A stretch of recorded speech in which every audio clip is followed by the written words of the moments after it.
ایک اور کام حسین کو کرنا ہے، خیموں کے درمیان سے نکلے، میدان کی طرف چلے دیکھنے کے لیے کہ اگر یہاں جنگ لڑنا ہے تو دیکھ لیں کہاں کیسے لڑنا ہے۔ حسین خیموں سے تو دور چلے تھے، ایک مرتبہ کانوں میں قدموں کی آہٹ، کون آ رہا ہے؟ آپ کا چاہنے والا ہوں، بلال، اب کیوں آئے ہو؟ مولا آپ سے معافی مانگتا ہوں، آپ کی اجازت کے بغیر آ گیا، مگر اس لیے آ گیا کہ آپ کو خیموں سے نکل کے اس سناٹے میں اکیلے آ کے دیکھ کے دل بے چین ہوا کہ کوئی دشمن ہاتھ لگا کے نہ بیٹھا ہو آپ کو تکلیف پہنچا دے، میں کہوں گا اس سناٹے میں اتنا بے چین ہو گئے جب کربلا کے میدان میں دشمنوں کے گرنے میں فاطمہ کا لال جھوم رہا ہے، ارے کوئی پتھر مار رہا ہے، کوئی تیر پھینک رہا ہے، کوئی نیزوں پہ اپنیاں چبو رہا ہے، گلا کٹا کے سو گئے، کیسے آؤ گے؟ کہا ہوئے آتا بلایا، ہاتھ پکڑا، ہاتھ پہ لے کے چلے، کہتا جنت میں اپنا اور اپنے دوستوں کا ٹھکانہ دیکھو گے تو آپ اللہ خیر محبتوں نہ دیکھیں گے۔ اشارہ کیا، جنت سامنے آ گئی، کہا یہ تمہارا ٹھکانہ، یہ حبیب کی منزل، یہ مسلم کی منزل، یہ حسین دکھلا رہے تھے، دکھلاتے دکھلاتے ایک مرتبہ لے کے آگے بڑھے اور اس کے بعد فرمائے بتاؤ آپ تمہیں ایک منظر اور دکھائیں، تم نے جنت دیکھ لی، اب آؤ دیکھو، یہ دیکھو، یہ وہ جگہ ہے جہاں میرے اکبر کے کلیجے میں بخشی لگے گی، یہ وہ جگہ ہے جہاں میرے اکبر کے گلے میں تیر لگے گا، یہ وہ جگہ ہے جہاں میرے عباس کے بازو پٹیں گے، یہ وہ جگہ ہے کہ جہاں تمہارے حسین کے سوکھے گلے میں خنجر چلے گا۔ ایک مرتبہ حسین رکے، ارے میں تمہیں بتا رہا ہوں، تم بے چین سے ہو، کیا بات ہوئی؟ کہا مولا آپ بہتر سمجھتے ہیں، ارے میرے کانوں میں ایک آواز آپ کی اور ایک آواز کسی ٹی وی کی آ رہی ہے، ایسا لگتا ہے کوئی بی بی رو رہی ہو اور حسین کہہ رہے ہو۔ کیا تم نے پہچانا؟ تم نے سنا؟ تمہیں شرف ملا؟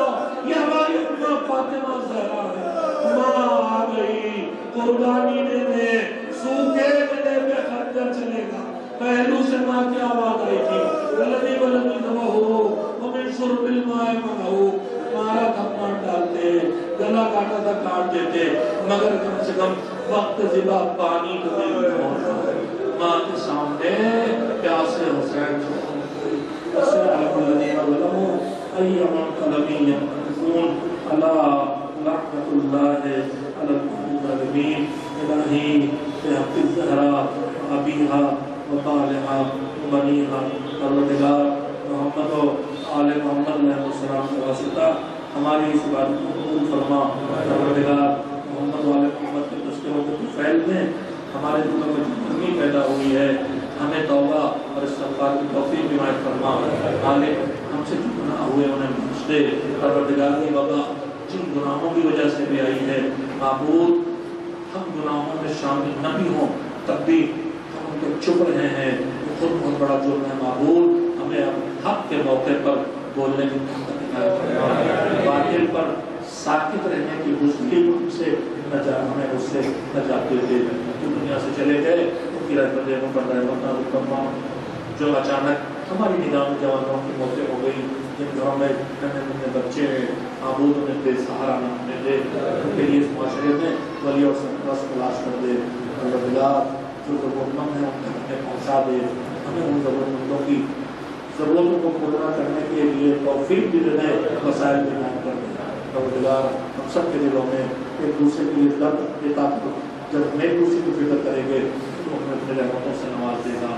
مالک جو دین کے بچانے والے، دین کی محافظ سے غیبت میں ہیں، چاہے وہ رہبر انقلاب اسلامی ہوں، چاہے کوئی غیرت اسلامی ہوں، چاہے ان کے ساتھ جانے والے مجاہدین ہوں، مالک ان سب کی حفاظت کرنا، اپنے آلیات کی حفاظت کرنا، جو مسلم جہاں جہاں ہے ظالموں کو نیست و نابود کر دے۔ نائجیریا کا ظالم نابود تھا، وہاں آپ اچھے کو لے آ جو ظلم کے سلسلے کو روک دے، یمن کے مظلومین کی حفاظت فرما، فلسطین اور اس کے ارد کے مظلومین کی حفاظت فرما، اسرائیل کو نیست و نابود فرما دے۔ پروردگار محمد و آل محمد کے خادموں کی حفاظت فرما، انہیں دو لوگوں کو صحت میں فرما، زمانے کے مولا میں ان سے نازل فرما، سب کو تناسبوں میں شامل ہونے کے لائق بنا دے۔ ان باسور ہم ان باسور واقع روما سیدہ افسری بیگم بنت امام علی کی روح دیا، اگرچہ ہمیں نام لینا ضروری نہیں، مالک ہماری نیتیں جانتا ہے۔ بسم اللہ۔